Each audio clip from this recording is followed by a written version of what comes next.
भाव देखने के बाद, उनको लाइव वीडियो देखने के बाद हमें वहाँ पर एक शक हुआ कि ये वो व्यक्ति नहीं है जो जेल में गए थे।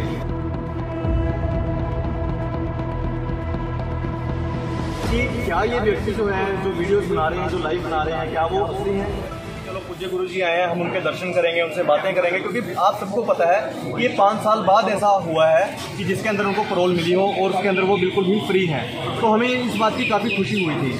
पर जैसे ही वो पैरोल पे बाहर आए और उनके हाव भाव देखने के बाद, उनको लाइव वीडियो देखने के बाद हमें वहाँ पर एक शक हुआ कि ये वो व्यक्ति नहीं है जो जेल में गए थे। इस बात को लेकर हमारे बीच में, हमारी टीम के बीच में काफ़ी जो हमारे साथ 20 पिटिशनर हैं, उन सबके साथ इस बात को लेकर वार्तालाप हुआ कि क्या ये व्यक्ति जो हैं, जो वीडियोस बना रहे हैं, जो लाइव बना रहे हैं, क्या वो असली हैं। तो इस बात को लेकर हमने उनको वेरीफाई करने की कोशिश की। हम यूपी बागपत डेरा में भी गए, वहाँ पर जाके हमने देखा कि वो व्यक्ति जो है वो काफ़ी दूर से संगत को मिल रहे हैं। ना ही वो पहले की तरह वो बातें हैं जैसे कि वो पहले बात किया करते थे। दूसरा, उनकी बॉडी की हाइट जो है वो बढ़ चुकी है। एक तरह से देखा जाए तो उनकी स्किन का जो स्किन टोन वो चेंज हो गई है, चाल बदल गई है। ये चीज़ें उन्होंने खुद भी अपने लाइफ में बताई हैं। इन चीज़ों को लेकर हमने एक हाई कोर्ट में याचिका लगाई थी कि हमें ये वेरीफाई करवाया जाए, ऑथेंटिसिटी प्रोवाइड करवाई जाए कि जो व्यक्ति यूपी बागपत में है वो जेन्युइन पूज्य पिताजी हैं या फिर नहीं। हाई कोर्ट ने बोल दिया कि ये फिल्मी बातें हैं, ऐसी दिमाग लगा के आए।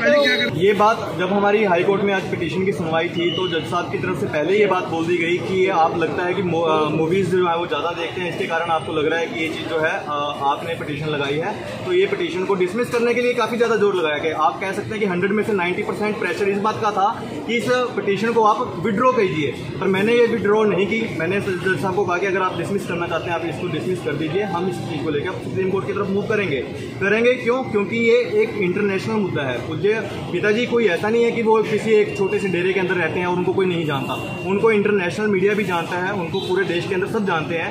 अगर ये इतना बड़ा स्कैंडल हो रहा है और हम उसके पुख्ता सबूत जो है कोर्ट में देने को तैयार हैं, तो कोर्ट हमारी बात सुनने के लिए तैयार क्यों नहीं है? कोर्ट के अंदर ये बात पहले ही बोल दी गई कि आपकी इस तरह की जो भी पिटीशन आएंगी उनको हम नहीं सुनेंगे। ये पिटीशन आप पहले भी लगा चुके हैं। कोई हमें दिखाए तो सही कि ऐसी पिटीशन कब हमने लगाई।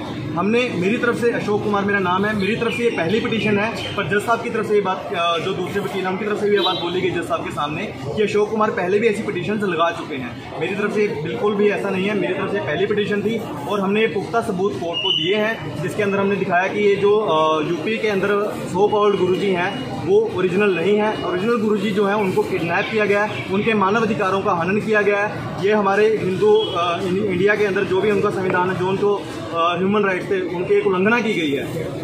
किडनैप कहाँ से किया गया? जेल में थे नहीं, 17 तारीख को जो उनकी पैरोल हुई है वो पैरोल बिल्कुल सच्ची हुई है और पैरोल जिनको मिली है वो भी बिल्कुल असली गुरुजी हैं। रास्ते में 1 घंटे के लिए गाड़ी रुकी है। कहाँ पे? उदयपुर राजस्थान की तरफ को। उदयपुर तो गई थी गाड़ी, गाड़ियाँ उस तरफ गई हैं। गाड़ी पैरोल वो वहाँ से यूपी बागपत की तरफ गए हैं। आपकी बात ठीक है, पर जो ये उदयपुर राजस्थान की बात हम कह रहे हैं, वहाँ पर एक बार इनकी गाड़ी रुकी, 1 घंटे के लिए गाड़ियाँ रुकी हैं। बागपत कहाँ है, उदयपुर कहाँ है यार? सर उदयपुर की बात हम वही बता रहे हैं ना। क्लोन को वहाँ पे रास्ते में कैसे शिफ्ट करेंगे? क्लोन को कैसे ट्रांसफर करेंगे?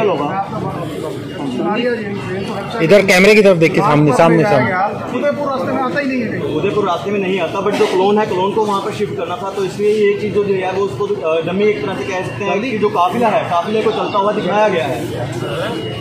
इस बात की हमारे पास पुख्ता जानकारी है। अगर कोई व्यक्ति, अगर कोर्ट हमसे ये बात पूछती कि आप हमें पुख्ता सबूत दो तो हम रखते, पर कोर्ट ने ये पहले ही डिसमिस कर दी, तो हम ये सबूत लेके सुप्रीम कोर्ट की तरफ जरूर मूव करेंगे और हम इस बात का पर्दाफाश जरूर करके रहेंगे कि जो यूपी बागपत में है वो नकली बोल रहा है, वो नकली है। इस चीज़ को लेके हमारी जो शंका है वो पूरे की पूरी डेरा सच्चा सौदा की मैनेजमेंट है। डेरा सच्चा सौदा की मैनेजमेंट चाहती है कि वो पूरे के पूरे डेरा को हथिया ले, इसलिए गुरुगद्दी को हथियाने के लिए और आगे डेरा सच्चा सौदा को अपने तरीके से चलाने के लिए उन्होंने इस डमी को तैयार किया गया। और अगर आप देखेंगे कि डेरा सच्चा सौदा की जो मैनेजमेंट है वही भाषा अब ये सो कॉल्ड गुरुजी जो है वो बोल रहे हैं। और उसके अंदर ये इन्होंने वीडियोज़ में और संगत में भी काफ़ी बार बोल दिया कि मैनेजमेंट जैसा कहती है साथ संगत जी आपने वैसा ही मानना। अगर आपके पास पैसा लेने के लिए बोलते हैं तो आपने पैसा भी मैनेजमेंट को देना और किसी व्यक्ति को पैसा नहीं देना।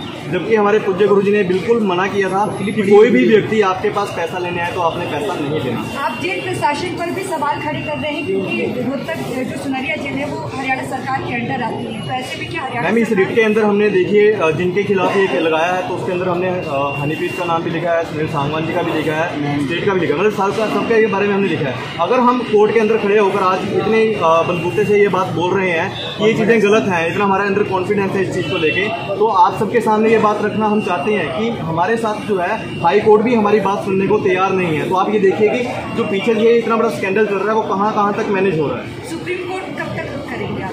सुप्रीम कोर्ट अब ये ऑर्डर हमारे हाथ में आ जाए, उसके बाद हम सुप्रीम कोर्ट जरूर मूव करेंगे। Myself advocate Jitendra Khurana, प्रवक्ता डेरा सच्चा सौदा। आज जो ये कुछ असामाजिक तत्वों द्वारा ये याचिका हाई कोर्ट में दायर की गई थी, उनका ये कहना था कि जो बरनावा आश्रम यूपी में पैरोल पर गुरुजी बाहर आए हैं वो गुरुजी राम रहीम जी असली नहीं है, और आज उस पर ही कोर्ट में सुनवाई हुई। उससे पहले मैं आपको थोड़ा सा एक बात बताना चाहूँगा। 2019 में भी इन्हीं लोगों ने एक याचिका दायर की थी हाई कोर्ट के अंदर। उस हाई कोर्ट की याचिका में उस समय भी इन्होंने ये आरोप लगाए थे कि जो सुनारिया जेल में पूज्य गुरुजी संत गुरमीत राम रहीम सिंह जी इंसा जी हैं, उनकी जान को खतरा है। लेकिन जब हाई कोर्ट में ये याचिका दायर हुई तो हाई कोर्ट ने ये इंक्वायरी रोहतक सेशन जज को मार्क की। रोहतक के सेशन जज साहब सुनारिया जेल में पूज्य गुरुजी को मिलकर आए। वहाँ पर पूज्य गुरुजी ने इनको जानने से भी मना किया कि हम इस नाम के किसी व्यक्ति को नहीं जानते हैं। और पूरी जांच हुई और जांच में ये पाया गया कि जो ये पिटीशन इनके द्वारा लगाई गई है ये सिर्फ और सिर्फ कोर्ट का समय टाइम वेस्ट करने के लिए और एक फ्रिवलेस पिटीशन है जो ये लगाई गई है। तो रोहतक सेशन जज की तरफ से जब यहाँ हाई कोर्ट में वो रिपोर्ट सबमिट हुई, उसके आधार पर हाई कोर्ट ने इनको 50,000 रुपये जुर्माना लगाया था। सेम उन्हीं लोगों द्वारा, उसी ग्रुप के द्वारा आज फिर ये पिटीशन यहाँ दायर की गई। उसी ऑर्डर के तहत आज फिर कोर्ट ने ये कहा कि ये फ्रिवलेस पिटीशन है, आप कोर्ट का समय बर्बाद कर रहे हैं। वो उनकी पर्सनल लाइफ है, अगर उन्होंने कोई अपना वेट लूज कर रहा है या कुछ है, उसमें आपको कोई लेना देना नहीं होना चाहिए। तो आज ये सुनवाई करते हुए कोर्ट ने उनको फटकार भी लगाई और विद कोस्ट इस पिटीशन को, याचिका को डिसमिस किया गया है। कोस्ट का जैसे भी ऑर्डर में मेंशन होगा, ऑर्डर आएगा उसके ऊपर इन चीज़ों को ग्राउंड बनाया गया था पिटीशन में, जिसमें बताया गया था कि लॉजिक दिया गया था कि ये जो बाबा जी हैं वो बाहर जो आए हैं वो नकली है। देखिए पिटीशन में वही कोर्ट ने कहा कि लॉजिक कोई साइंटिफिक रीजन तो था ही नहीं, हवा में बातें उन्होंने कर रखी थी कि गुरुजी की हाइट बढ़ गई है, गुरुजी का वजन कम हो गया है। सबसे पहले तो आप उनसे ही पूछिए कि क्या उन्हें मालूम है कि पहले हाइट क्या थी, अब हाइट क्या है।